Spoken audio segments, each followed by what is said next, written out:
Good morning mga kasari. Ayan guys, maaga pa dito ang aking ahente ng GTI. So, ayan, umorder ako nito guys, itong camel.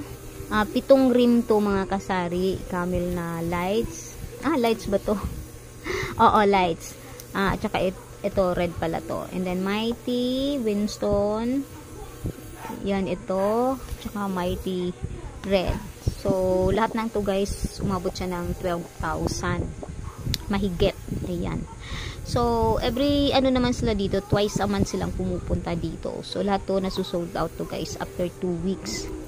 So, consignment naman to mga kasari, kaya hindi siya mabigat. Yun lang kagandahan sa GTI kasi consignment sila. Tapos, aside dyan, ay meron pa silang pinamimigay na ayan, yan, diba guys? Merong Copico Blanca and Century Tuna. Ayan guys, Century Tuna. Nung nakaraan, ito din yung pinamimigay nila nung nakaraan. So, diba guys, nakakatuwa lang. So, ang mabenta kasi sa akin talaga tong camel, kahit saan naman siguro camel talaga ang mabenta. Kasi mura lang naman kasi. Actually, ang camel, ang bentahan nito sa ibang tindahan dito sa amin ay 7 pesos. Dito kasi sa akin 6 lang.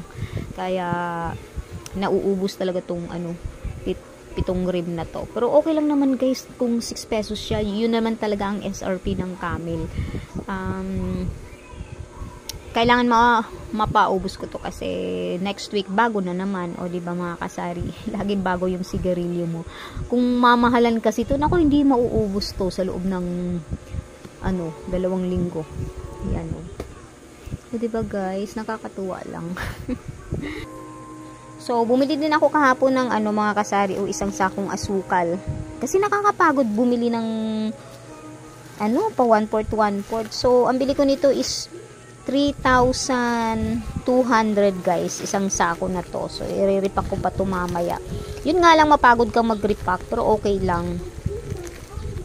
Sa 3,000 mo, ilang kilo din to.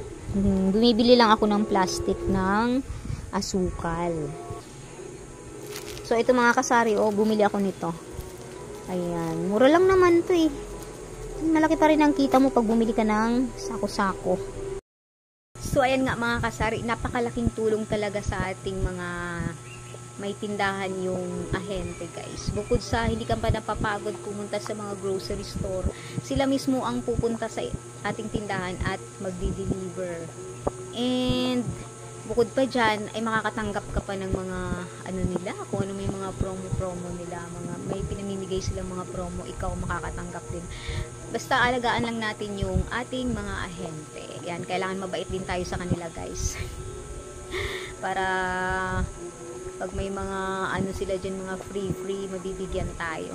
So, yun lang mga kasari ang video ko for today. Thanks for watching guys. Bye!